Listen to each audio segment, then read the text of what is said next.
Welcome, everyone. First, I hope everyone is healthy and safe and taking the time they need to stay that way. My name is Andrea Ray, and I have the pleasure to serve as the President CEO at the Seattle Southside Chamber of Commerce. And on behalf of our board and staff, welcome to our fifth SMART Southside Mitigation and Recovery Task Force webinar. Today, we're talking about the future of retail. Our webinar series is a strategic initiative dedicated to our mission at our chamber to connect, convene, and create economic opportunity for South King County. That mission hasn't changed with the pandemic, but our delivery methods certainly have. We're grateful that you are able to join us today. Retail is a huge part of our local and regional economy. When we first hosted our Future of Retail Summit last September, we discussed many different scenarios about what could be. Of course, none of us could have predicted this huge disruption. However, we did reconfirm that the only constant is change and that the retail sector, like all sectors, must embrace change and lean into disruption in order to respond to both our new environment and the needs and comfort of our customers. Today, we've gathered together industry experts to share their insights and thoughts on the industry, as well as what might be. And today, you'll hear from Sandeep Krishnamurthy, Dean and Professor, UW Bothell. Many of you will recognize Sandeep from our original Future of Retail Summit. Alesha Shemwell, Director of Retail, Kemper Development Company, also a panelist with our September Future of Retail Summit. We're thrilled to also welcome Katie Parsons Waters, Senior Associate, Real Retail. Tim Weber, Designated Broker, First Western Properties, Tacoma. Rachel Corp, Vice President, Broker, Kidder Mathews. David Wasielewski, Managing Partner, Din Tai Fung Restaurant. And Najla Kayyem, Senior Vice President of Marketing, Pacific Retail Capital Partners. Each speaker will share their thoughts, and then we'll have plenty of time at the end for you to ask questions and engage with our panelists. Each week, SMART will present a new topic on a subject impacting our community. Next week, we hope you'll join us as we look at Phase 4 of the CARES Act and what the additional funding will mean for our local businesses. You can register for all of our webinars and learn more about our work at seattlesouthsidechamber.com. We know providing opportunities to share information and connect will make our community stronger and ready for recovery. And we hope you can join us for more of these opportunities. And of course, if you or your company is able to donate or sponsor our work so that we can continue to serve our community, it would be greatly appreciated. Every little bit helps. And so now for a bit of housekeeping for just how this webinar is going to go, I'm happy to introduce Renata Emerson, our Director of Membership and Programming. Renata? Good morning, everybody. Thank you for being a part of today's webinar. And pardon me, just to go over a few things, I think many of us now are pretty much veterans with the Zoom webinars as it may be. But just to go over a few things, if you are here as an attendee, then you are currently muted. You will stay muted through the duration of the webinar. We'll be utilizing the Q&A feature within Zoom. And so to access that, you'll bring your cursor down to the bottom of your screen. You'll see a Q&A icon. You click that up and that will enable you to enter your questions at any time. I will be monitoring the Q&A portion and moderating that when the time comes to address questions. Also, I want to make sure that you know that you can raise your hand if there's something perhaps in real time that you want to ask or address, and if there's an opportunity, then I can see your hand. So we'll do that real quick. If you click the participant icon at the bottom, you will see an option, a new window that pops up with all the participants. You have an option to raise your hand. You'll also see yourself There's an option at the bottom to raise your hand. You'll see next to your name, you can raise hand. So if you'd like, go ahead and give that a try. And I can see that. I see Jim's hand. I see Jill's hand. Kevin, Greg, great. The hands are coming up. They're flying up. Excellent. And then once I've had a chance to see or address that, then you can put your hand down, or if I feel that it's been addressed, then I'll put hands down. Fantastic. We will also be utilizing a poll today, which I'm going to go ahead and open right now. So this poll is just a quick gauge to see who we have in the audience with us. So I'm launching that right now. You should see, we just want to know what kind of retail business you're representing. So if you will give a couple minutes there to let those answers come in, and then that way our panelists can kind of know who they're speaking to this morning, and maybe address accordingly. While you guys are doing that, I also want to make sure that you know, or just reiterate that we are recording this webinar. So you will be able to view it after the fact online. We have it on our YouTube page, as well as on our smart homepage, seattlesouthsidechamber.com/smart. You can see all the recordings from our previous webinars. And with that, let's see, it looks like 75% of us have voted in the poll. I'm going to give a few more seconds here. While I'm doing that, the view to best see the presentation and what's going on, I encourage you to be in the gallery view, and let me get there as well. So if you hover over the top right of your screen, you will see an option to be in speaker view or gallery view. If you're in speaker view, you see everyone's faces equal size on your screen. If you click that, you'll switch over to gallery view, which should allow you to see my face primarily, and then the remainder of our presenters up at the top. That'll, as I mentioned, that'll just let you see the presentation optimally. So I encourage you to be in gallery view. And with that, 86% of the votes are in. I'm going to end the polling and share the results. And so we have 45% of our attendees today are retail consumers or other. We have 21% are brokers, 24% are tenants, and 11% are landlords. And so hopefully that helps our panelists to get a little bit of insight of who is on today. And with that, I'm going to turn it back over to Andrea. Perfect. Thank you so much, Renata. So again, our first speaker today is Sandeep Krishnamurthy, Dean and Professor, UW Bothell. Sandeep is a Dean at the Washington School of Business in Bothell, where he teaches and serves as a consultant on interactive marketing and strategic growth management. And so now I am going to, do I need to share my screen again, Renata, to pull up Sandeep's presentation? Yes, you do. It turns out I'm not able to do that for you. It's good. All right, here we are. Sandeep, whenever you're ready, I'm ready with you. Great. Thank you so much, Andrea. Thank you, Renata, for all your efforts. I think this is a great opportunity for us to engage. As I've said several times before, I love the retail industry, love the retail community. So it's just a pleasure to be here. First, next slide, please.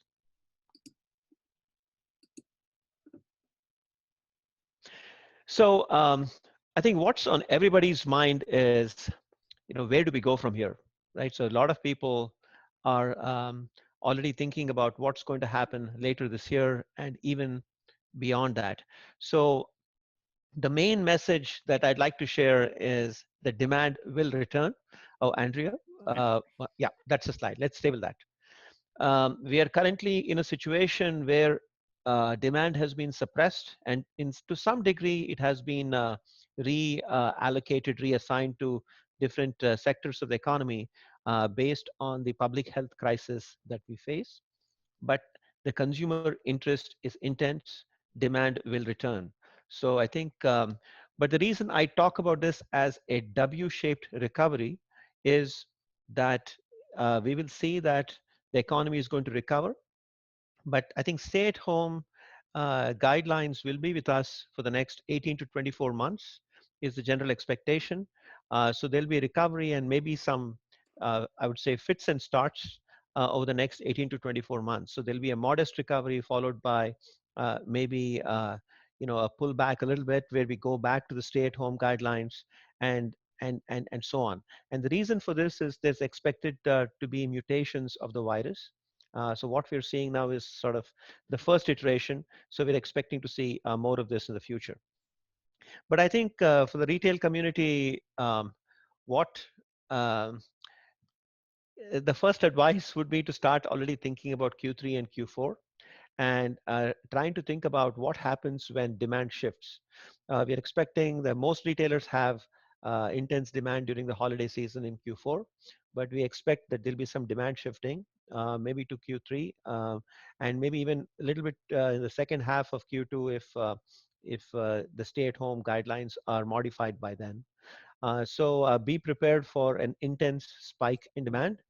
And so we'll go from flat to intense spike. I think there is a concept where following pandemics, we have a surge of enthusiasm from consumers who'd love to come back into restaurants, go to the malls, re-engage with the consumer economy. So be prepared, for that, and also be prepared to be flexible. I think we are just saw the Washington State Governor's guidelines, and I think it talks about social distancing in some way, shape, or form will still continue. Advanced testing will continue. There may be requirements of masks in the retail environment. Thermal scanners are being brought up, and so on. So these are some new advancements that will just become part of our society. It will become part of the new normal. We all will get used to that, but consumers will want to shop, and let's be ready when that surge starts. Next slide, please. So some of the things to think about is that we know that customers will change. How they will change, will really based on your industry, your product market, and so on. So, but be prepared for changes in consumer behavior. Your customers are going through a massive disruption right now, and when they come out of it, they will have different expectations. They will be part of a different culture. They will want different things from the retailers. So be prepared for customers and be thinking about how customers will change. If there are ways by which you can engage your customers and talk to them and collect information from them on how is it that they're seeing their lives will change, I think that would be smart. Increasingly, I think the lesson is to integrate technology with retail. Um, Basically, even today, we know that online retail represents, only about 15 to 20% of the overall retail. So we will not go to online completely. That's not going to happen. But increasingly, there's an expectation of integration of technology with retail. So thinking about how we bring technology into the store, how we integrate technology with the customer experience, those are the sorts of things to be thinking about right now. Definitely in types of uncertainty, the advice is don't just do linear forecasting of sales, don't just do regular planning, but do something what we call scenario planning, meaning what happens if we end up in an optimistic scenario, in a neutral scenario, in a pessimistic scenario. Be prepared for multiple scenarios and try to understand what are the resources, capacities, and capabilities that will have to be put in place to be prepared for every scenario. So move from just regular planning to scenario-based planning, where you are thinking of multiple scenarios and you're ready for each scenario when it happens. Next slide, please. So I know it is really tough for many of the people in the audience, so I'm not trying to trivialize any of that. So definitely find a way to survive in this environment. And we are part of a very resilient industry. Retail has survived many transformations. So putting those strategies in place to survive is going to be really, really important. Many of you have been thinking about labor force strategies, where you are thinking about how to maybe suspend your labor force for for a little bit and then bring them back when demand comes back and so on. So that's very important. Um, Using governmental resources intelligently, being smart is the theme today. So just knowing that the payroll protection plan requires that you rehire the labor force, and I think that has some implications. Looking into that and making sure you know that some of the other resources are loans that you'll have to pay back, and and that creates other financial dependencies is sort of uh, good to be aware of. But really, I think this is a time to question one's assumptions about one's business. Do we have the right business model? Are we able to offer value to the customer when things come back? Those are some of the things that I would encourage. And finally, let's not sit still. Let's not just accept what's going on. Let's put things in motion, so that we'll be ready when the gates are opened and we're back to the races. So my belief in the retail sector remains, and I'm sure it's a tough time, but we'll come out of it, really stronger and prepared to serve customers in the new normal. I have one more slide, and I think that's just my last slide. So that's who I am. Um, and I'm happy to receive questions at the end of this panel. And that's my contact information. I wish you all the very best. Thank you. Thank you so much, Sandeep. Really appreciate it. And next, we are going to hear from Alesha Shemwell, Director of Retail, Kemper Development Company. Currently, as Director of Retail for Kemper Development Company, Alesha is responsible for the retail management team that oversees all retail and restaurant tenant relations at the Bellevue Collection. Prior to this position, she was a Managing Vice President of Leasing for Brookfield Properties, where Alesha was involved with many national brands and helped advance the re-envisioning of shopping centers. Alesha is very involved with the International Council of Shopping Centers and currently serves as the Western Division Innovation Chair. These positions have given her a broad insight to the ever-changing industry and allow her to help drive the direction of the industry. Alesha? Good morning. Thank you for having me. I have to say, out of all the places I've been, I'm really excited to be here working in the greater Seattle market, specifically Bellevue and the East Side, which is why I was asked to talk. I don't know if all of you have seen, but Kemper Freeman, my chairman of Kemper Development Company, was quoted with Bellevue and the East Side are uniquely positioned to be leading examples of how to overcome the challenges before us. Some of the most innovative and growth-minded businesses are right here in our backyard, making this one of the most promising and resilient business climates in the country. And I say that because we truly think that we're going to come out of this even better than before. It may take some time. We're going to have to make some changes. As Sandeep talked about, we're going to have multiple plans, but we think we're in a great environment. And some of the reasons why would be on the next slide, please. It's regarding the market strength and the demographics in particular. There we go. So it's some amazing facts that happen to be for Bellevue and the East Side is that 20 of the top 25 wealthiest zip codes in the region are on the East Side. The top 10 wealthiest zip codes have an average household income of over $200,000, and 9 of the 10 are on the East Side. Nearly all East Side average household incomes exceed $140,000. Average household incomes in the 2-mile radius have increased by 19% in the last 2 years. And there are over 112,000 household incomes with a net worth of over $1 million in the 10-mile radius. So these are some amazing facts. The next slide, please shows the a picture of the city of Bellevue, and this is just the downtown urban core, and all of the growth planned in process now. And some of the things that come from that are, we obviously have some of the largest companies in the world that are here and they're expanding. Companies like Facebook, T-Mobile, Amazon, Google, Microsoft, Those are in our backyard, and they're building within the East Side and the greater Seattle community. The largest occupiers of office space in Bellevue make up 40% of the East Side office, an all-star group of global credit companies that anchor our market. And the projected growth before world events continue to be on track for delivering in the next 2 to 3 years, securing strong future growth, unlike anywhere else in this country. The best of the best have aggressive long-term growth for East Side workforces.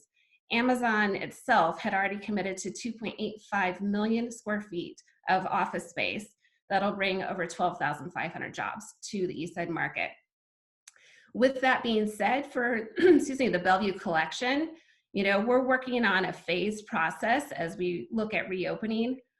Most likely what will happen as the governor loosens up some of the regulations and guidelines is that we will start with a curbside pickup. We will then continue with modified hours. And of course, we're looking at everything we can do to make sure that it is as clean, safe, and comfortable for our customers and our retailers. And we're excited. Our retailers right now, I was just on a call this morning. We have talked to every single one of them, and all of them cannot wait to get back to work and open. Right now, we're not sure when that will be. We're hoping sooner than later, but we're very excited to be in this market at this time, even with everything that's happened, because we know we'll come back even stronger. That's what I have, and I look forward to answering any questions after the presentations. Great. Thank you so much, Alesha. Really appreciate it. And so now we are thrilled to be able to welcome Katie Parsons Waters, Senior Associate, Real Retail. Katie Parsons Waters is an associate at Real Retail, a boutique retail brokerage firm in Seattle. And for the past 5 years, Katie has dedicated her time representing developers, landlords, and tenants in their pre-development, marketing, leasing, and expansion efforts. Currently, she and Maria Royer are working on several impactful projects downtown, including the renovation and retenanting of Macy's and Forever 21, and new developments like Rainier Square, 1200 Stewart, as well as representing tenants like Sephora, Old Navy, Athleta, which is a brand that I'm not sure about, and Exponential Brands. So again, Katie, take it away. Thank you so much. Great, thanks, Andrea, and I'm really excited to be here this morning. I'm also happy that Alesha just went into the demographics of Seattle, or of Bellevue, that also speak to Seattle, because we are one of the most resilient and best prepared markets to experience this unprecedented time right now. So I wanted to talk about 3 things today. 1, how retailers are holding up in this current position. 2, what did things look like before this crisis? And 3, what might we expect after we come out of this shelter in place, and what a post-COVID world in Seattle might look like. So first, how retailers are doing. Grocery stores have done exceptionally well. Amazon recently opened an 8,000 square foot cashierless grocery store in Capitol Hill. Daily needs centers have been able to weather the storm, and operators like with a takeout centric model like Burger Master, Dick's Burgers, you might see, are crazy busy, busier than ever. But the retailers that have really hurt, especially our downtown, many who remained open during COVID saw an 80 to 90% drop in sales, and many are reworking their business plans overnight. So I wanted to call out a couple interesting ones. Nordstrom has an integrated inventory system that's allowed them to use their retail stores as fulfillment centers. So they've been able to crank up and increase their online sales, and customers are getting orders quicker. And it's not an easy switch for a lot of tenants, but even small retailers like Station 7 on Capitol Hill have made the switch overnight from being only brick and mortar to all online, with every single piece of inventory online. Another really cool example, Canless redesigned its business model with pop-up concepts. So they have a drive-through burger joint, a bagel shop, and a family meal delivery service.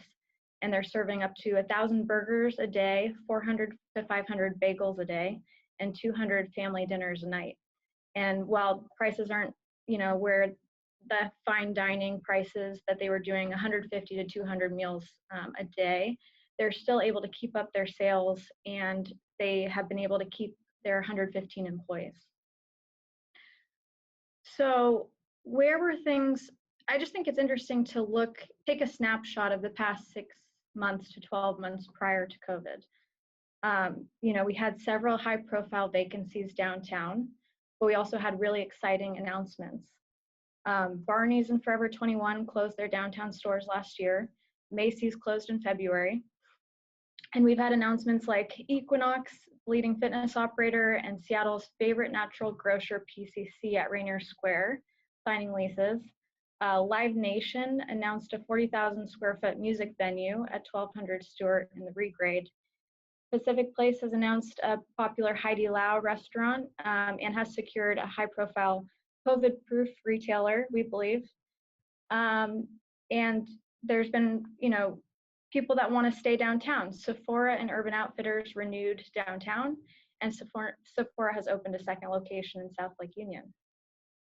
The environment was not a walk in the park with wage laws, scheduling, sugar tax, labor shortage, construction costs, and the impacts of Seattle's homelessness.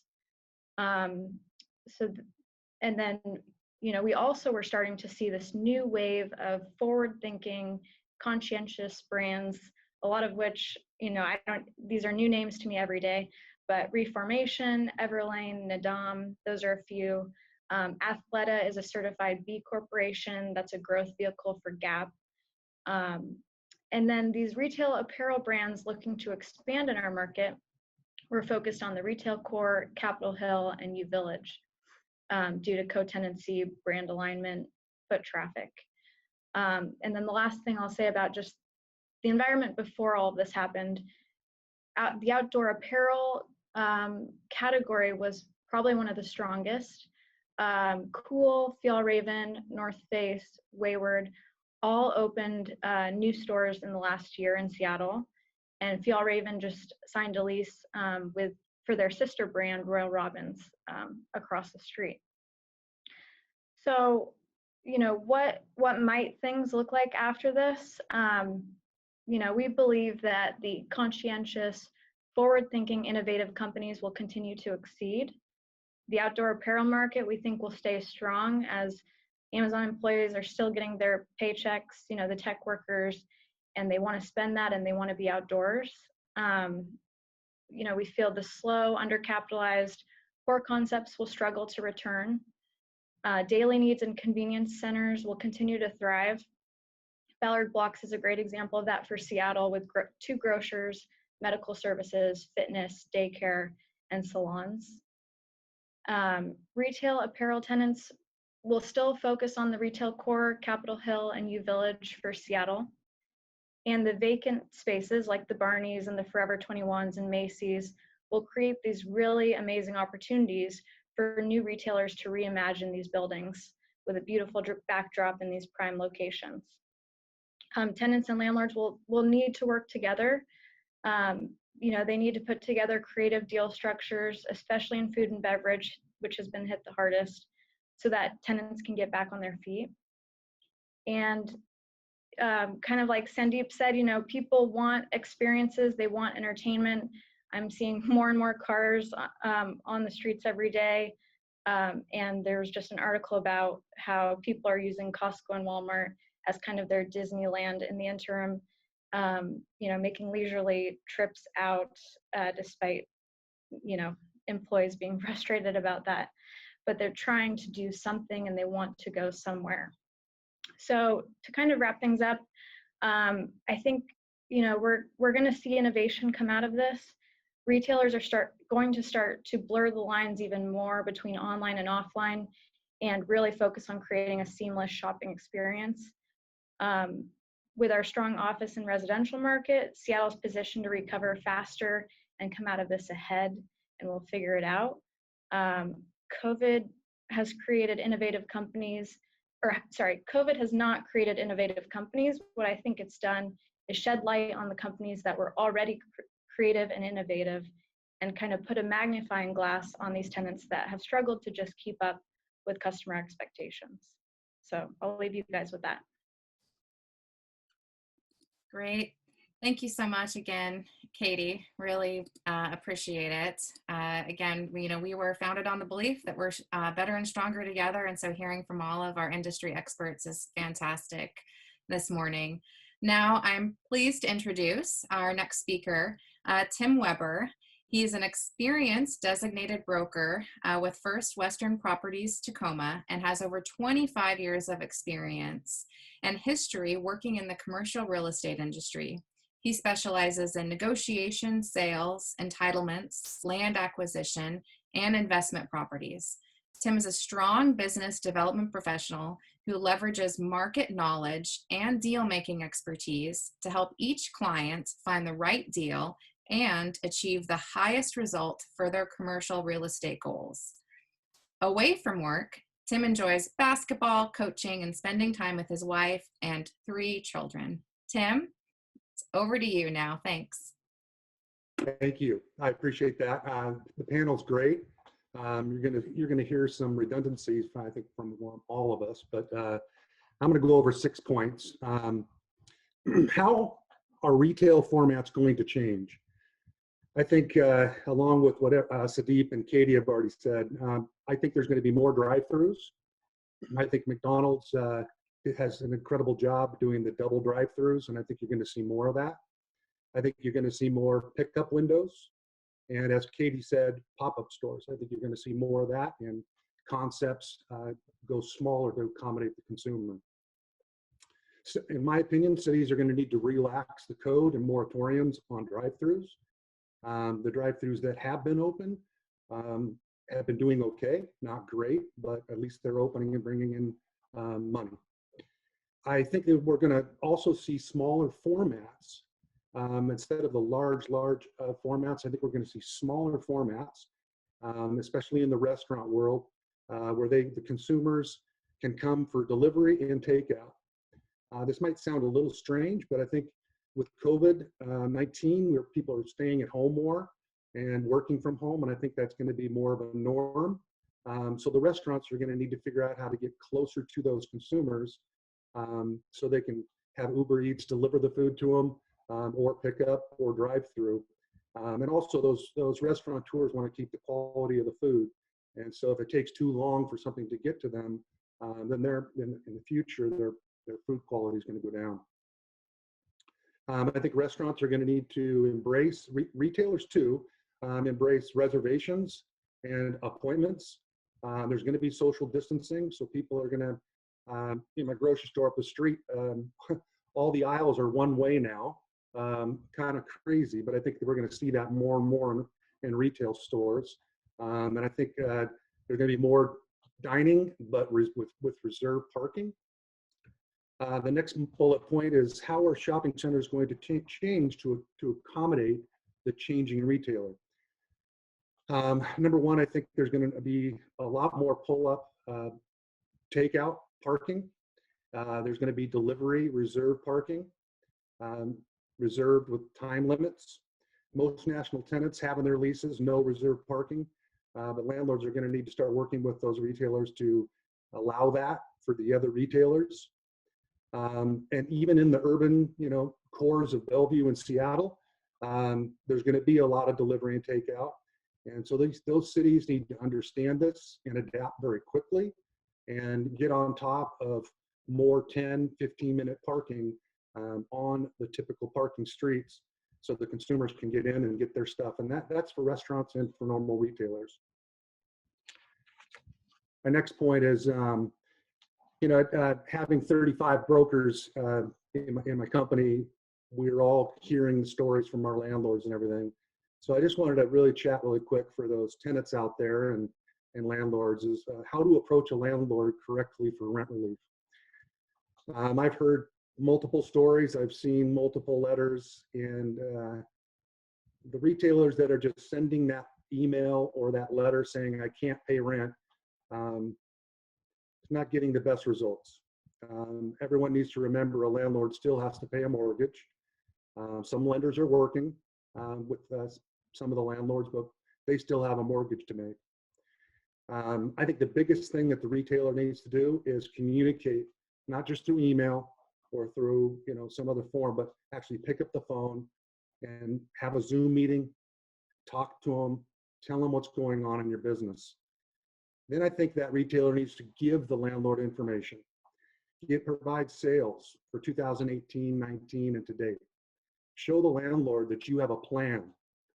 As Sandeep said, what other concepts are you going to add? Are you going to add delivery? Are you going to add takeout?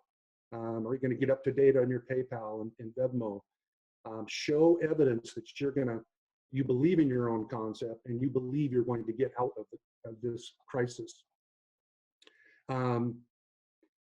Like Sandeep said, be very careful with all the programs, but I own a few shopping centers, and I told my tenants all those things, and I said, I want you to fill out the PPP and for the future on advertising. I think we've all seen it on TV right now with the Jack in the Boxes of the world and all that. So I think that to know what is the plan, how are you going to get out of this, and then I'll listen. Issue that I'm really concerned about is construction and things like that. And Tim, I'm so sorry, Tim. I'm just going to have you do an audio check. We're getting some kind of choppy audio from you, so maybe do a couple tests, and why don't we give it I think you were on. You were just talking about how to talk to landlords and everything. Sorry, Tim, we're still having a hard time. I think maybe what we'll do is we'll go on to our next panelist and maybe try to come back to you later just to see. I know my internet was giving me a hard time at the beginning, and then it was better. So don't lose your place. Our next panelist is Rachel Corp. She's a vice president, broker, Kidder Mathews, and a member of the Kidder Mathews team since September 1999. Rachel has over 30 years of experience in the commercial real estate business. She began her career as an office manager for the Ram Corporation in Spokane, Washington, before moving to Seattle in 1980. She worked for 2 years at Safeco Title Insurance, working as an assistant escrow officer, where she acquired her real estate license. Rachel, it's a pleasure to welcome you. Thank you. Thank you. Can you hear me okay? Yes, we are okay. Wonderful. Well, this has been a great webinar. Kidder Mathews publishes the Retail Market Trends Report quarterly, with the Q1 Retail Report written when the COVID crisis began. Andy Robinson of our Valuation Advisory Group spearheads this publication, and he touched on how retail might be affected. This report can be a benchmark for the next year. We had an overall direct vacancy rate of 2.5%, which was down 3 basis points over the last quarter. King County had been at 2.48 direct vacancy rate, and Pierce County was at 2.54. That indicates a very tight retail market. Rent growth from Q1 19 was 2.2% prior to the virus. And while the current situation is completely new territory, the last recession had average rents decreasing up to 25%, with landlords offering more concessions such as free rent and more tenant improvements. The vacancy rate peaked in the last recession in 2011 at 6.3%. As a broker, the biggest challenge had been the lack of inventory, which had been compounded by high construction costs and high development fees being charged by various governmental entities. We'll certainly see some businesses fail, especially those that were already on shaky ground prior to the pandemic, and that'll provide new opportunities for businesses that want to expand. Well, the restaurant and bar industry has been hit very hard, and it will take some time to return to pre-COVID sales figures. Seattle in particular had been a tough environment, with many national chains opting not to expand within the city limits due to perceived anti-business environmental issues such as high crime, unchecked homelessness, and drug activity, and ordinances such as the Secure Scheduling Act that severely impacted the flexibility in scheduling, which is essential for restaurants to succeed. One local restaurateur had estimated that 50% of the current restaurants will not reopen in Seattle, and the overall estimate is 30 to 50%, which is not the best news. Soft good retailers also saw huge decreases in sales and will face inventory issues with unsold seasonal apparel still in their stores. I've heard some of the major department stores have been canceling orders for fall, and if they can for summer, so inventory will pose a major problem once shoppers return. Again, the current situation compounded existing conditions, and we'll see some more bankruptcies there. A company called Local.ai, one that prepares traffic reports using, and this is a quote, anonymized mobile GPS observations combined with 3 million retail locations across the US, published some very interesting numbers on April 17th. They reported actual retail traffic nationwide was down 63.5% with the benchmark period of February 1st through 23rd of 19. The report covers a number of cities nationwide and also has numbers for specific retailers as well as retail tenant categories. Perhaps the good news was that Seattle ranked at the bottom of the cities in the report as far as the decline.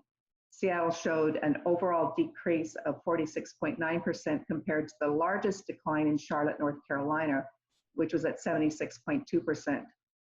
By category, movie theaters had the biggest drop for obvious reasons, 80.6%, and grocery and supermarkets were down, this is foot traffic, by 52.9%. But this category also saw sales increases of over 25%, which really underscores the prevalence of the home delivery. General merchandise and home improvement sales have improved as well. So where do we go from here? I watched a blog on the Locate.ai site where Rich Hollander of Accelera was interviewed and gave 4 points that will help businesses to survive the crisis and succeed afterward, and I thought they were great. Number 1, manage your cash. Number 2, look for opportunities. 3, be flexible. And 4, take care of your employees and ensure that they can take care of your customers. You know, when this started, we didn't know much about the virus, and it was terrifying to hear about the reports of death in such high numbers. You know, here locally, we had the care center in Kirkland, and it was just astounding what was going on there. But over time, we've learned more about it, and you know, we've learned mostly that the disease is most deadly in our elderly and people with pre-existing conditions. As of yesterday, 92% of the deaths in Washington were people over the age of 60, while 68% of the total cases were people under 59 or 59 and under. There are several studies coming out now that with the antibody testing showing that the disease is much more widespread, and there's a lot of people that have had little or no symptoms. Governor Cuomo yesterday in New York announced some sampling that indicated that 13.9% of the entire state and over 20% of New York residents tested positive for the antibodies, which indicates a total infection rate of 2.7 million and a morbidity rate of 0.5%. Also, 25% of the deaths occurred in nursing homes. You know, with these stats, there's been a lot of shaming of people that, you know, for people that are advocating a return to business sooner rather than later. And we all care about our loved ones, our parents, people that are more susceptible. But it almost seems like we're requiring the whole family to take chemo when mom or dad are diagnosed with cancer. We flatten the curve in Washington, and we have the ability to take measures to protect the most vulnerable. We were already taking steps to curb this spread even before we were mandated to stay home. This picture on the screen right now, I took in Tacoma Mall at 5:45 on March 17th, which was a week before the stay-at-home order went into effect. I'd gone to Macy's to pick up something because I knew they were closing, and I was astounded to see that people were already staying at home. We know that we need to social distance and take other measures, and I think we really need to take moves to get things moving sooner rather than later. I strongly encourage all business owners and economic stakeholders, which is all of us, to urge Governor Inslee to start returning to normal, whatever that is now. The Chamber is a great advocate for businesses, and I encourage everyone to support the Chamber and other business advocacy groups. But we need to email, call, write letters, and let the governor know that we need to get the economy restarted as quickly as possible, actually now. We also need governments at all levels to work with businesses to help the state to recover as quickly as possible. Ideally, this would include refraining from new rules on businesses not related to the COVID situation, and in many cases, rolling back certain taxes and restrictions on businesses during the recovery period. I'm absolutely amazed that the Seattle City Council is again proposing a head tax on the biggest employers, which will further hurt city businesses on the triple, it'll affect everyone. But it might be a boon for the surrounding communities. I understand that cities and counties have taken a huge financial hit as well, but we hear over and over that we're all in this together. There's been a quote that's been running through my head lately, and so I pulled it up and I wanted to read it to you real quickly. It's from FDR's first inaugural address, and he said, "So first of all, let me assert my firm belief that the only thing we have to fear is fear itself. Nameless, unreasoning, unjustified terror, which paralyzes needed efforts to convert retreat into advance. Unemployment rates are very close to the depression period, and we're all hoping that the recovery will not take as long as it did then. But we really need to start working together, and we need to get people back to work, shopping, dining, recreating, etc., or we're going to have an even more difficult time for a recovery." Thanks. Perfect. Thank you again so much, Rachel. Really appreciate you sharing your thoughts and agree that getting everyone back to work in a safe way is the best way that we can jumpstart our economy. And that's one of the main reasons why we created our task force, right? Because we might be in the mitigation phase right now, but we need to focus a lot on recovery. And so we need to keep focused on that and get everybody back to work and our economy moving as quickly as we are able to create more equity and opportunity. Our next speaker is David Wasielewski. I hope I'm saying your name right, David. So again, I apologize. What I can say right, because it's one of my very favorite restaurants, Din Tai Fung. He is the managing partner of Din Tai Fung.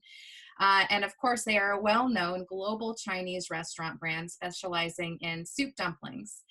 David obtained the rights to the Seattle territory and became an entrepreneur in 2010. Prior to starting his own business, David was a seasoned marketing veteran at Intel Corporation.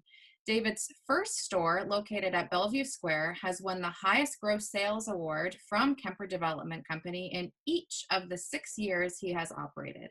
Today, David has 4 restaurants in the Seattle region, 2 partnerships with local sports stadiums, CenturyLink and T-Mobile Park, and a restaurant in Tigard, Oregon. So David, would love to hear what is happening with you down in the trenches. So thank you so much. Take it away. Thank you. Thank you for having me. While I do believe that we are well positioned for a rebound, probably better than most other areas in the nation, I'm not sure if we hit the same level of sales that soon. I understand my fellow panelists are having a positive, optimistic view about will we rebound, and I absolutely think we will. But for restaurants, I think it's going to be a little tougher and a little bit longer since we were hit the first. An example I'll give you would be Microsoft came out and said that they will have all their meetings going to a digital format between now and June of 2021. So in the next 12 to 14 months, what used to be a driving force for the restaurants, at least in downtown Bellevue area, which would be the Microsoft banquet dinners and things of that nature, are going away. Even if we bring food to their office, if they were to cater from us, we will still miss out on all the beverage sales which equates to roughly 20% of our overall sales. Since that's not going to happen because no one's really in the restaurant, having a drink. We're also hearing that while the restaurant industry will get to open eventually, it will be a new format in terms of having a lot more social distancing practices within the restaurant, something to the fact that maybe it's every other table that will get seated. So if you think about having a 200 seat restaurant, now it's 100 seat, you automatically are going to not be able to do the same type of sales as you did last year. So between now until we can remove the fear from the public, which will essentially, in my personal opinion, means we have to have a vaccine. It will be hard for restaurants to hit this type of sales as we did in the past. It doesn't mean that the restaurants can't survive. I think a couple of other panelists have said already that it just requires us to continue to be more innovative. It requires us to be more thoughtful in terms of how we reach out to our customers, communication to our employees, and keeping them safe, keeping them healthy so that they can feel comfortable helping our guests. All of that stuff is what we've been working on and get ready to open whenever that day comes.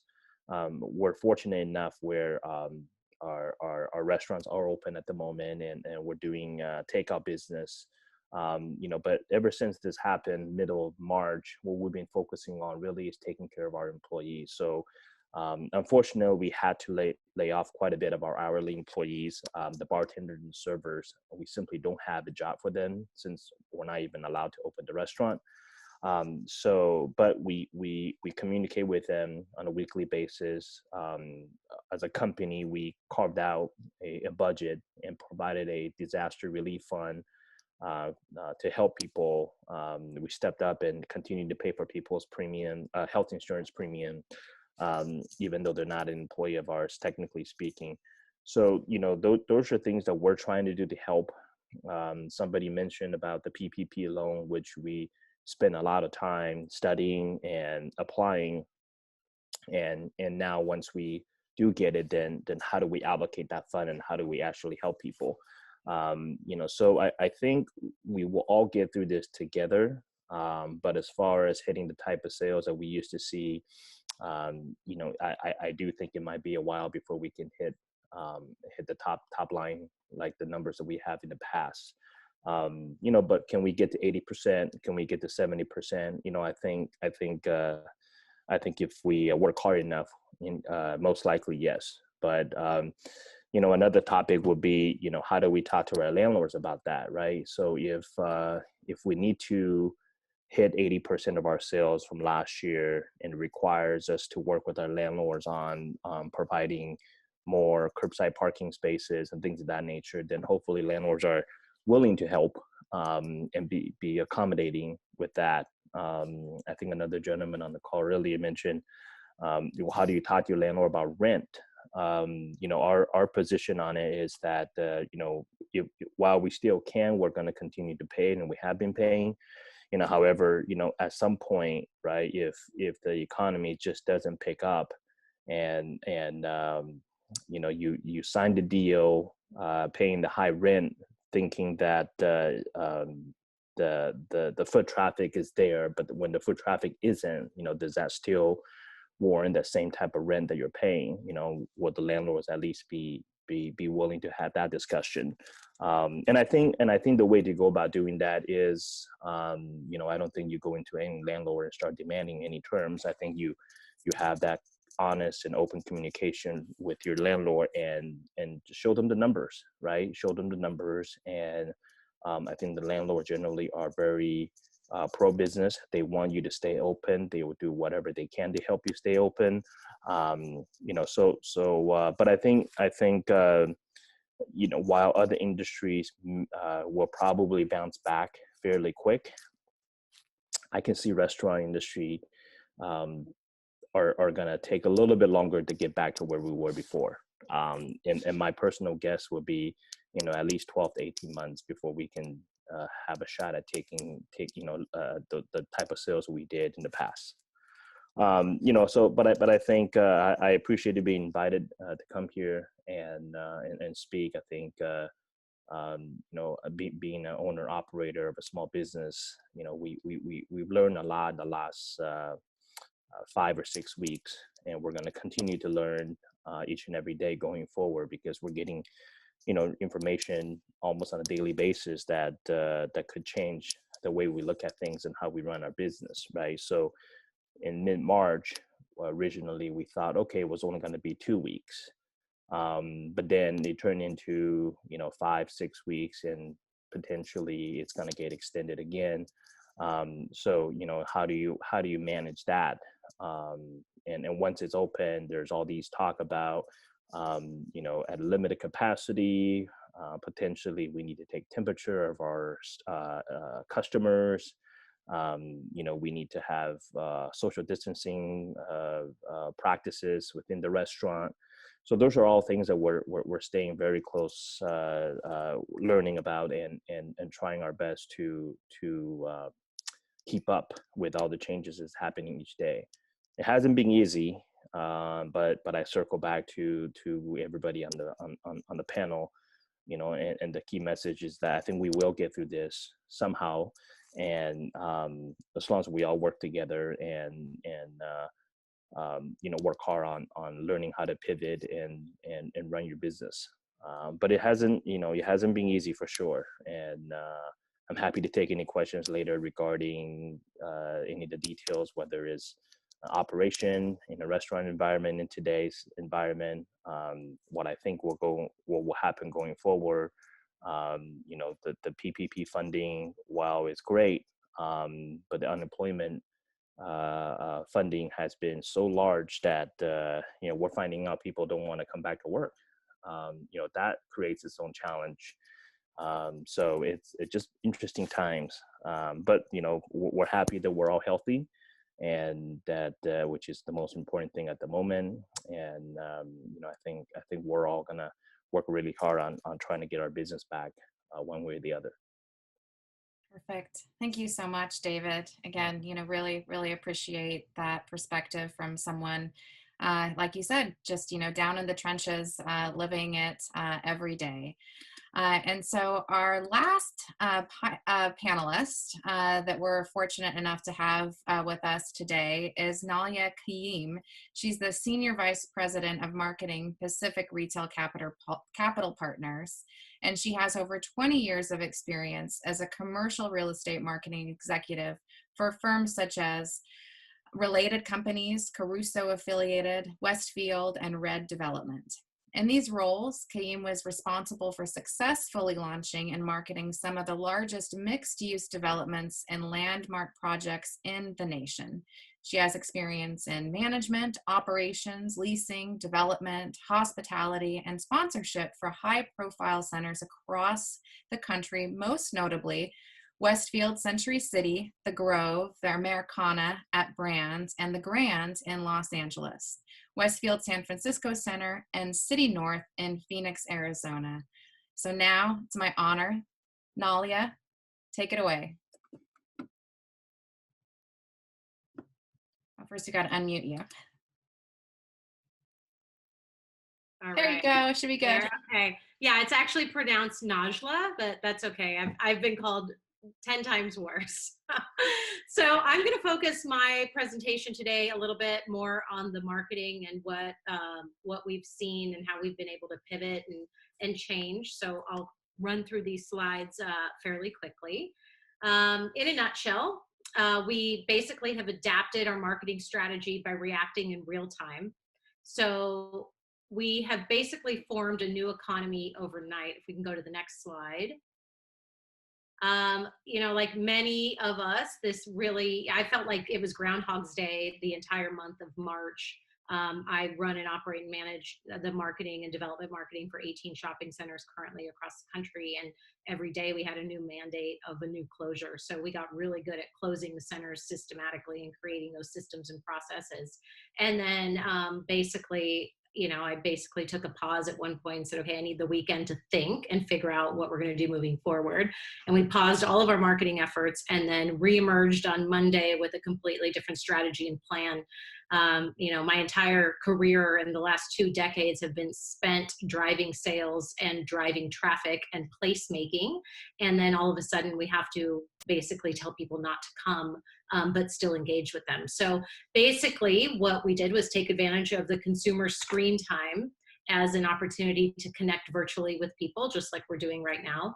And we took a completely different spin on the marketing of the program of the shopping center. And, we're in the same boat where we have to furlough current employees, and we're a cash flow business. So if you don't have cash flow, you can't pay your operating expenses, which includes the staff that you have. So we took a very minimalistic approach and banked on all of our communication tools and digital tools to be able to promote essential services, to maintain relevancy, to increase visibility for ourselves within the community, to create a community connection, because most of these shopping centers are the true center of town or the beacon within the community, and then provide a platform for people and our customers and our retailers and our employees to be able to come together. Next slide. So really what we did was we broke the COVID program, I guess, or crisis into 3 different programs. The first one was safety, the second was living, and the third is reemergence. So basically we're in the living phase right now. The safety phase was getting our customers and employees and our retailers safe, closing down the shopping centers, reducing expenses drastically, helping to enforce the safer at home policies, putting work from home policies in place for our staff. And then living is where we currently sit today, mostly from our homes, and really working to promote services within the shopping center of essential services that are still there, sharing new resources with our tenants. We've created something called Tip Tuesday that goes out to all of our retail partners. We've got about 880 retailers currently in the portfolio that we work with. And that goes out based on their location and gives tips and tricks and ideas and ways that they can continue to facilitate business, new innovative ideas, ways that we can work with them and facilitate things like curbside pickup or supporting local businesses in the area. We were and are in constant, I would say almost daily communication with investors, with tenants, with remote teams, with various municipalities, connecting various brands together to create different synergies and platforms and collaborative experiences. So it's a much more of a virtual environment for us. And then right now we're really working on reemergence plans, and then those reemergence plans of how those break out continue to evolve. We're going to be seeking all of the guidelines from all of the different municipalities, but we want to make sure that we're curating spaces and places that people feel safe and that people want to go to. And there are a lot of opportunities that come with that. Next slide. I spoke a little bit about the living phase. So all of the things you guys are familiar with from a marketing point of view. But the biggest one is really to help drive online sales for tenants that were closed. And that's almost an oxymoron, because typically in this business, you're rewarded by sales per square foot, and that's how the value of the store and the asset is allocated. And in this case, our goal was really to drive online sales for them so they could use the stores as fulfillment as possible or needed, just to keep them alive so that they don't close, so we don't have massive vacancies when this crisis is over. And then maintaining visibility for the different tenants that are open, or the ones that are closed, for them to stay top of mind. We're actually right now working with a lot of our mom and pop and specialty tenants to create an e-commerce platform for them. Most of them don't have that as an arm in their business. They're either brick and mortar or they're e-commerce. The good ones have the omni-channel connection, but there are a lot of small businesses and mom and pop groups and regional operators that don't have that. And so we're trying to provide some turnkey platforms and solutions for them to be able to emerge from this and have an omni-channel solution that could work. Right now we're giving it away for our retailers. We're even using it sometimes for our specialty tenants as an option for renewal, that they'll get an e-commerce store as part of that renewal.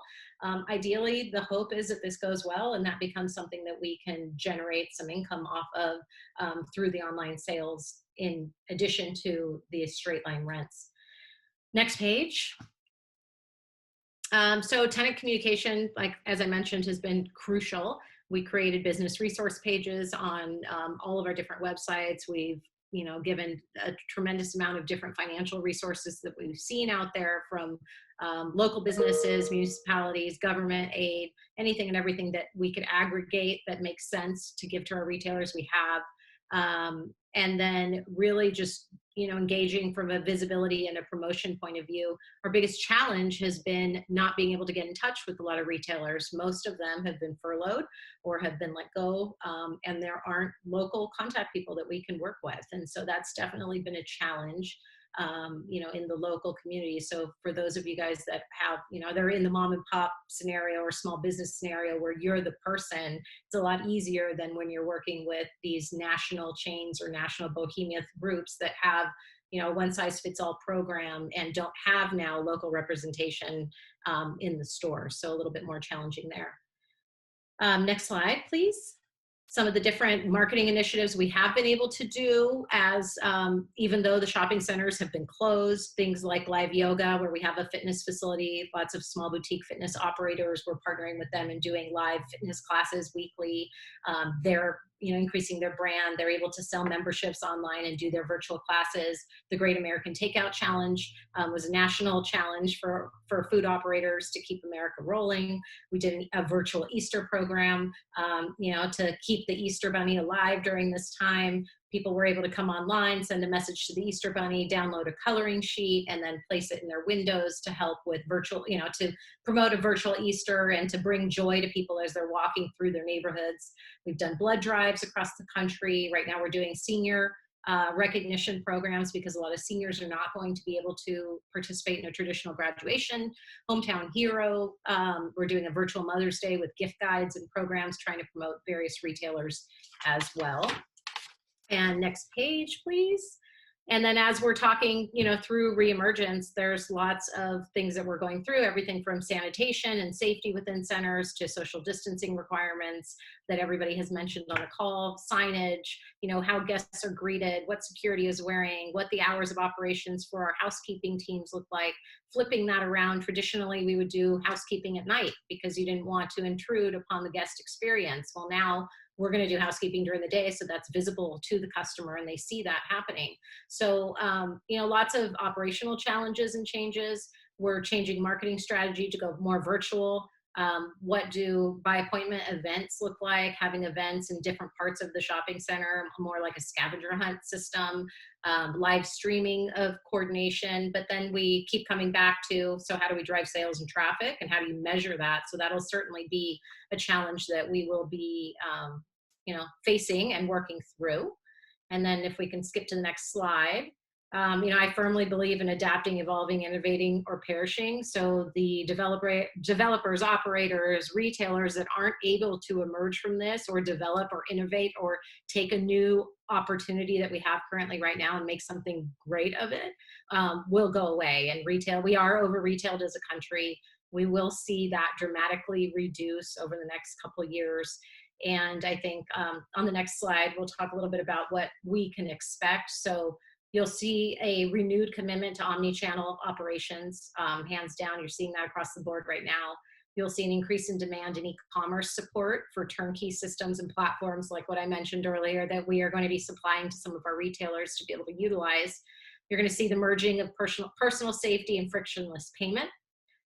Delivery companies utilizing center space in densely populated areas, so like the ghost kitchen experience or fulfillment centers. Master planning of assets. A lot of our shopping centers across the country are going to go away, and there's an opportunity there to really master plan and decide what the highest and best use is for each individual asset. And then really just taking a real holistic approach and focus and repurposing buildings and incorporating surface lots and challenging and changing the retail space.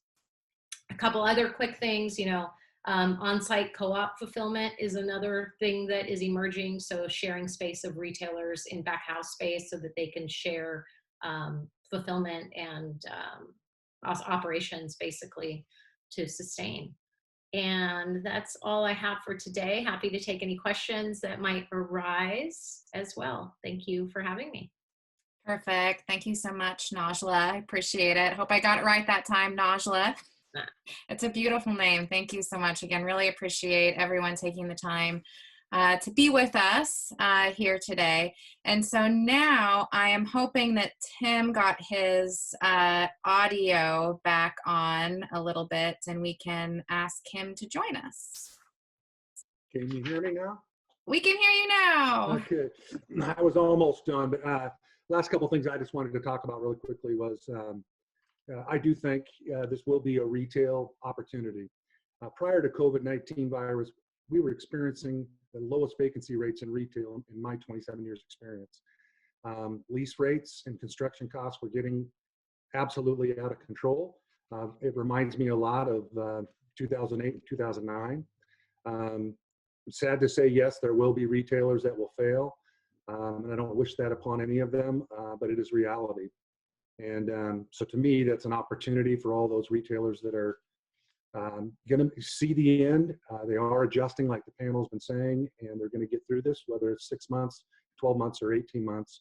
If they're thinking proactive, they're going to get some great real estate. As David said, landlords don't want vacancies. Any vacancy is downtime, free rent, tenant improvement dollars, commissions, uncertainty. Landlords always want to try to keep the tenants they have and rather work with them than see them leave. My last thing I'm just going to say, First Western Properties, all of our agents have been tallying all of the tenants that we hear that are active.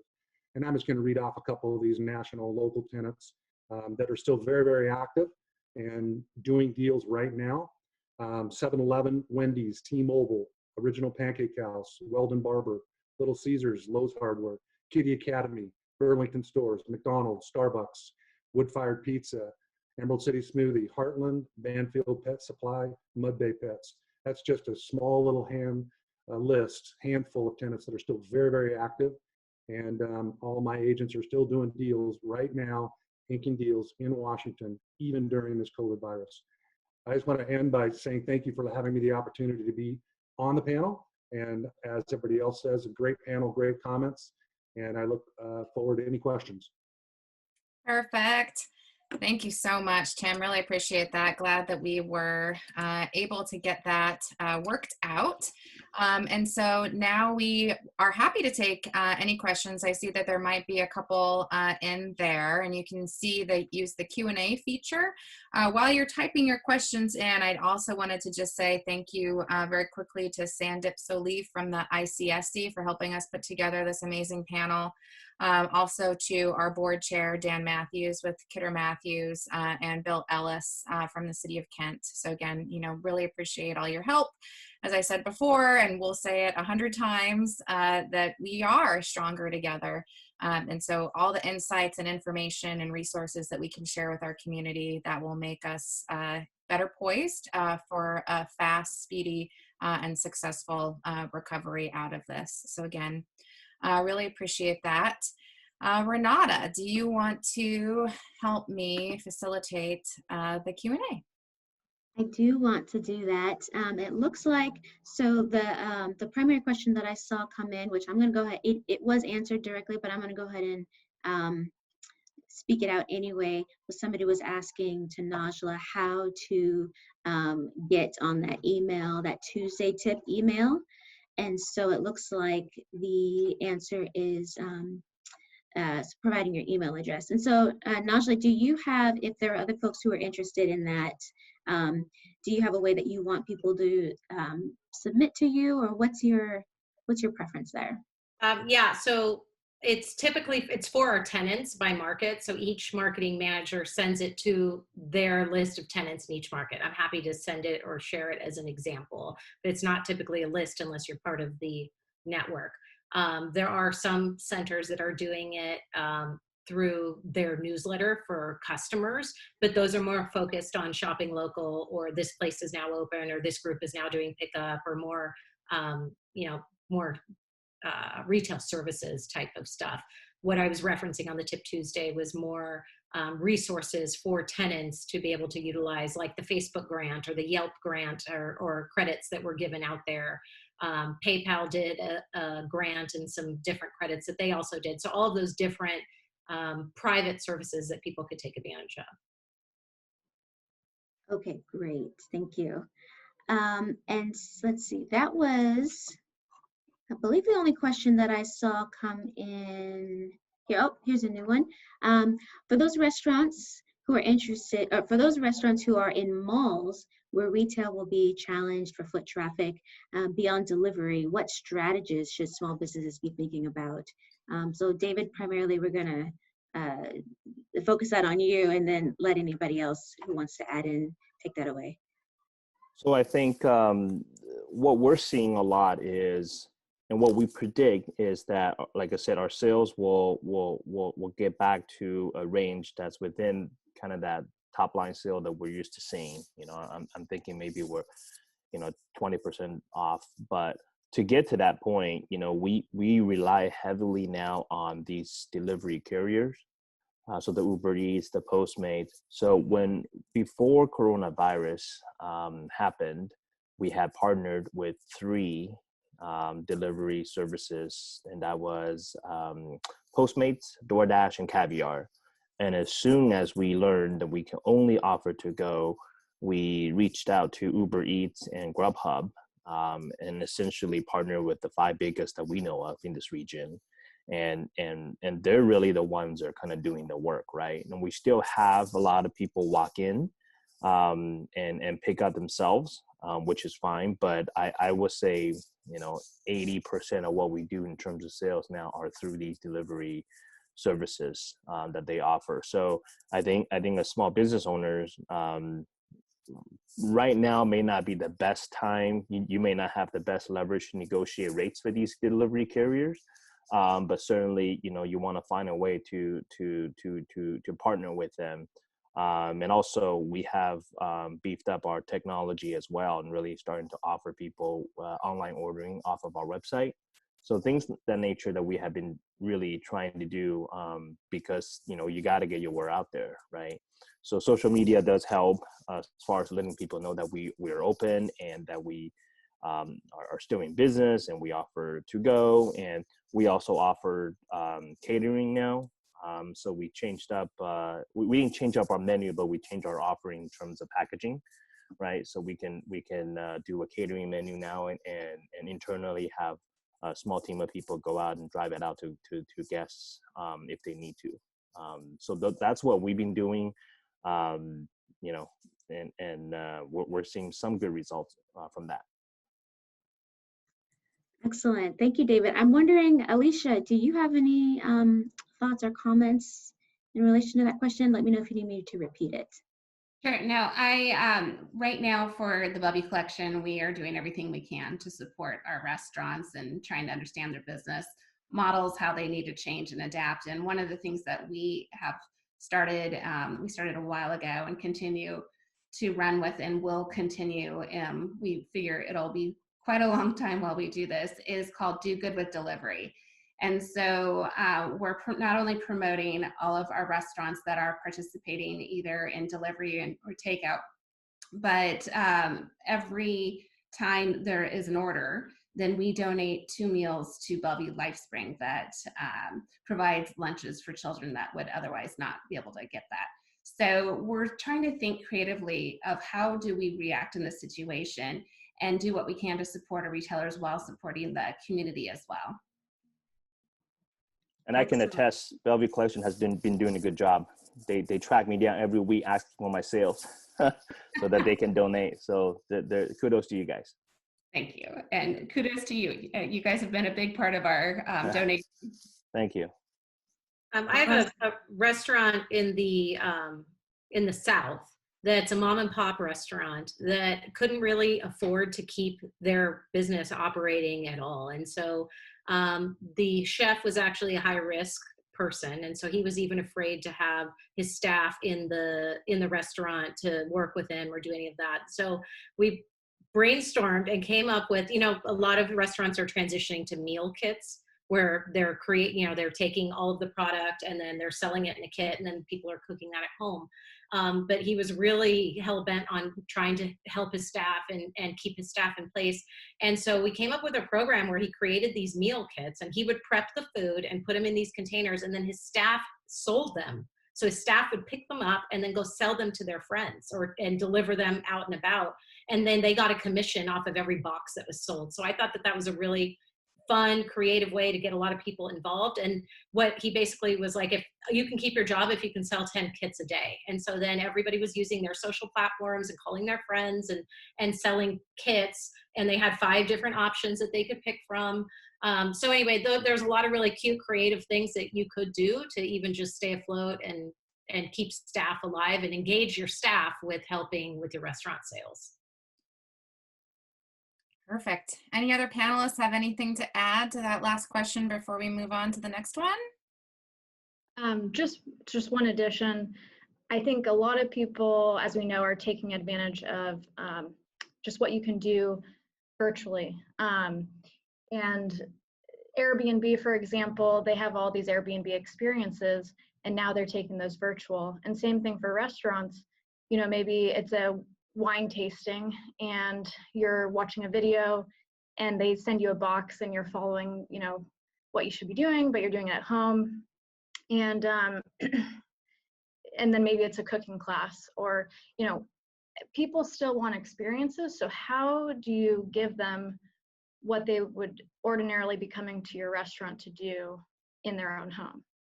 And just something to consider as well. Perfect. Great. Thank you so much, Katie. Anyone else? Perfect. Well, again, thank you so very much. Our next question, and this really, you know, probably could be to any panelist has insight in this area, but specifically related to, you know, downtown Seattle. So if retail downtown changes as an experience, what do you see the suburban market, you know, becoming? You know, what suburban locations will be in greater demand, or do you foresee retail becoming even more ancillary, you know, to lifestyle, you know, mixed use, you know, types of centers?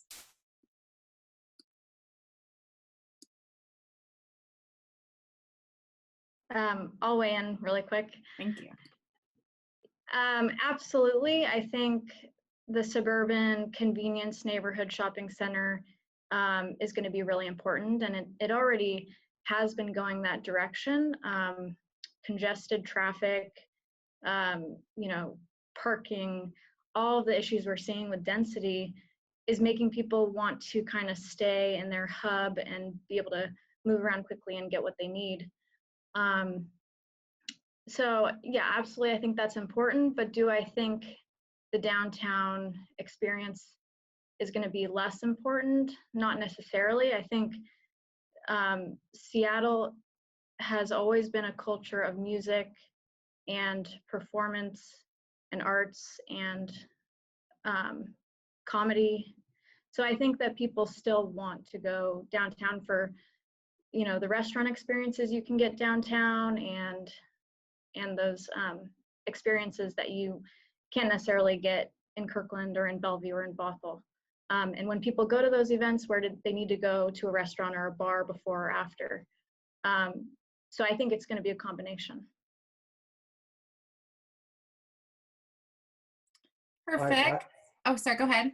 I was just going to say, I concur with Katie a lot. I think, I don't think the downtown cores will completely ever go away, but I think you're going to have more smaller concepts that are going to be closer to where the density is, out in the Issaquahs, the Bothells, or wherever, to be closer to those consumers.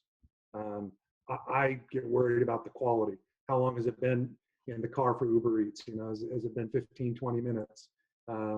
It's hard to keep the quality up, as David knows. And so it's kind of like you want it.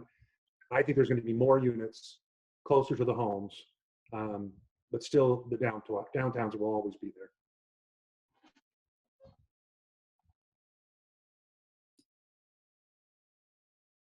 Right. Andrea, I see we have a new question here. This is again open to any panelists. But it says, how can downtown or Main Street businesses who successfully pivot to online set themselves apart from the online retail giants like the Amazons, et cetera, who are masters in that realm and already eating everyone's lunch, so to speak? Does anybody have any thoughts or want to speak to that right off the bat? I think Sandeep? just quickly jumping in, I think one idea is that the quickest way to set up an online store presence is to sell through Amazon. So actually use the infrastructure that um, Amazon already has, rather than building expensive IT infrastructure for yourself. So I think that is really something worth considering. Um, the second thing is, it comes down to differentiation and value added services in terms of uh, in what we call micro niches. So basically in whatever niche you're in right now, I mean, if you have expertise in that area, how is it that you are differentiating yourself from all the other sellers in that realm? And it doesn't have to be differentiation on price, of course. It has to be on offerings, and it has to be on some sort of value added services. So I mean, those are the first steps that I would take to think about it. I understand Google is now working on a platform that would compete with Amazon, and I read recently they're actually offering it free. Do you have any links or anything that you can share with that, or that I can share with the attendees here about that? I'd have to look it up. It's just something I read in passing earlier Okay. this week, so I could try to find it and send it to you. Okay, But, if you find it, yeah, go ahead and share. And again, that goes to any panelists. If there are resources or links or sites that you guys feel like would be helpful resources, please feel free to send it to me or to Andrea, and we'll make sure that that gets out to all of our attendees here today. Perfect. And so the next question in the Q&A box, I think, is probably for you and I, Renata. So again, they're asking if we have plans to do industry-specific webinars, such as restaurants, to share ideas on what is working and what has not worked, and idea sharing. When we're able to open our doors for seating, when we're working with such tight margins, obviously wanting to avoid all mistakes. So yes, so absolutely. This is, one of, the main tenets of our organization, right? Is that we are better and stronger together. And that we're here to serve our members and have them create and maintain strong businesses, as well as create and maintain a strong economy. And so we are planning the industry-specific webinars. We did one last week on global trade, logistics, supply chain management. So that was really focused a lot on all aspects of the supply chain. So from small manufacturers having challenges, getting what they need to build what they build, to, truckers who are having challenges with, moving goods in and out. And so, yes, the short answer is absolutely, we're planning those industry specific webinars. We do these every Friday from 11 until 1. So again, if you go to our website, seattlesouthsidechamber.com/smart, because we all need to be smart to make it out of this situation. And we have a much better chance of doing it all together. You'll see the schedule for the webinars. Next week, we're going to be, again, focusing on that phase 4 of the CARES Act. And then we are going to be talking about hospitality and tourism the week after that. So if you are interested maybe in being a panelist or helping us plan, again, helps with support, please just contact us and let us know. I was texting with someone who is on the line who had a question. And I'm going to try, Renata, to see if I can just let him talk, because we have one call-in listener. And so I'm just going to hit the button here. Quentin, I think this is you, to allow you to talk, to ask your question. We'll see if this works. All right, hold on. Hi, Andrea. Thank you for bringing me on. Can everybody hear me? You're good, Quentin. I wanted to say a couple of things, and I see this out of Burien because I work with Andrea a lot for the Burien City Council, but my question is, we have a couple of restaurants. One is the Point Restaurant, and I have talked to the owner, and it's very difficult for the owner to have that restaurant open because of the COVID-19. And the question is, are they going, when this COVID-19 is over, are they going to be able to afford to stay in business, or are they going to have to shut their doors? Because I've not only heard it from the owner, I've also heard it from people when I go to the bank or when I go to the dollar store or to the grocery outlet. And this is a lot of concerns for our Burien residents. Perfect. Thanks, Quentin. So again, what Quentin is, talking about is certainly, I think, something that every, business owner is doing, in the back room, like where David is right now, right? Crunching numbers, right? There are hard costs to keeping the business open. There are also hard realities of, just acquiring stock. And as David mentioned earlier, acquiring employees, right? It's really difficult to open if you don't have anything to sell and you don't have anything to help you sell it, let alone someone to sell it to. So I don't know if anyone has any advice for our small businesses who are kind of in that hard place, trying to make that decision. When does it make sense? To try to go for it. Is there, I don't know, magic math? So I'll jump in since it's restaurant related. I think the truth is that while we all think we'll come out of this stronger, there will be some businesses that are not going to make it because of this. For various reasons. It is my personal opinion that pre-COVID-19, we were already a little overpopulated with restaurants. When the economy is so healthy, and it seems to be everyone's dream to be an owner of a restaurant or an investor of a restaurant or a coffee shop or ice cream bar or things of that nature, you get a lot of these money because particularly in the greater Seattle area, there's a lot of money there, right? So you get a lot of people say, okay, well, I'll sell some of my stock options from Amazon, from Microsoft that's been running up, and I'll invest in the restaurant, and I'll give some money to my friends. And so I was already out there saying I think there's just too many restaurants out there. So I don't think all of them will survive. And I think that's just the truth. How do you determine whether you try to fight it out or not? And obviously, restaurant margins are very, very thin. So you have to start looking at your hard costs. And I would start definitely by talking to the landlords and try to have an understanding about that particular fixed cost, and see if there's a way we can the two sides can work out a deal. I have to take this opportunity to give credit to Kemper Development. Out of the 5 landlords that I partner with, they were the first and only that actually actively came out and reached out to me and say, hey, I know you're going through a hard time, and here's what we like to offer you, and just try to help you out. And I was really pleased with the proposal on the table. We didn't end up taking it because we just ended up paying, but at least they were very nice about reaching out, and I think all tenants should do that with their landlord.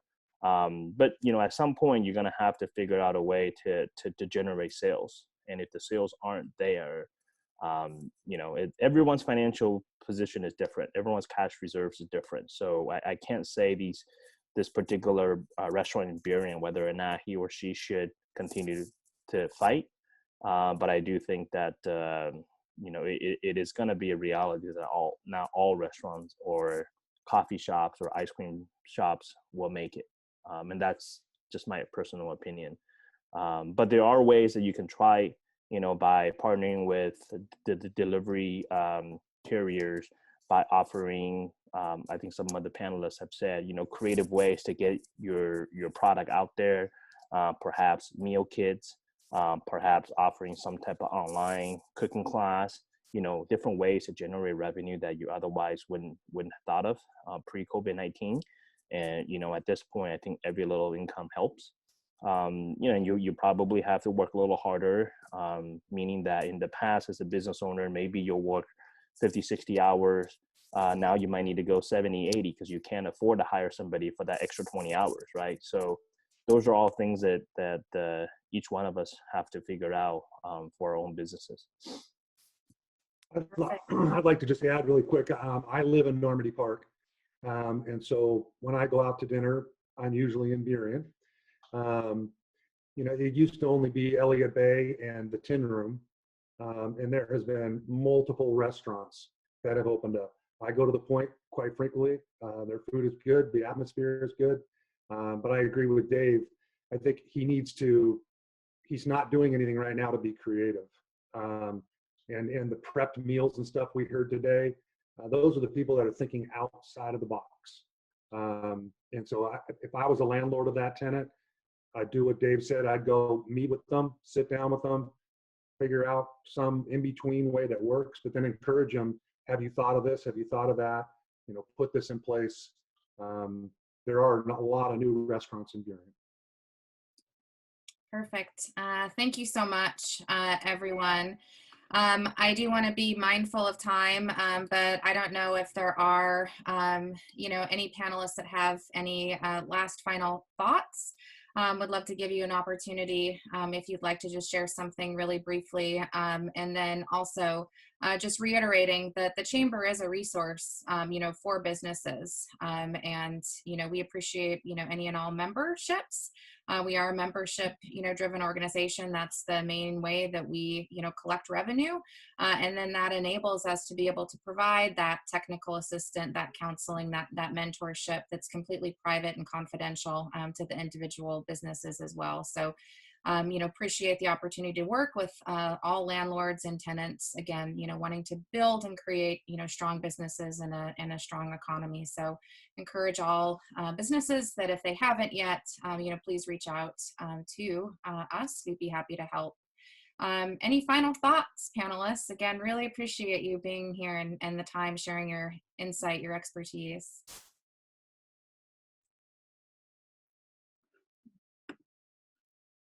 I'll just say one last thing.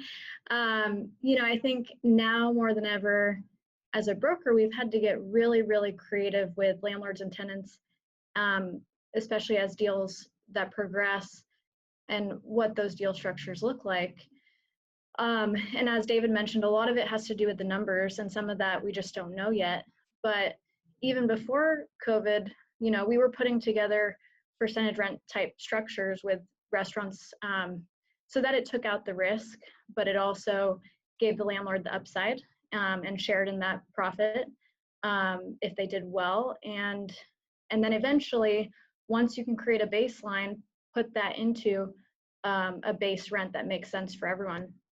And so not only rent, but rent commencement, co-tenancy, all these facets of the LOI and the lease, we're really looking at with a comb and trying to put together creative deal structures that work for everyone given the changing landscape. Perfect. Thank you. So again, feel free to contact us. There's our information there at the screen. Again, thank you so much to our panelists for joining us. Thank you to our attendees who made the time. Again, I think, creative and resilient, right? This is what we know, all businesses, it's the spirit of entrepreneurship. We just need that now, more than ever. So we're here, we're with you. Thank you so much for being with us today.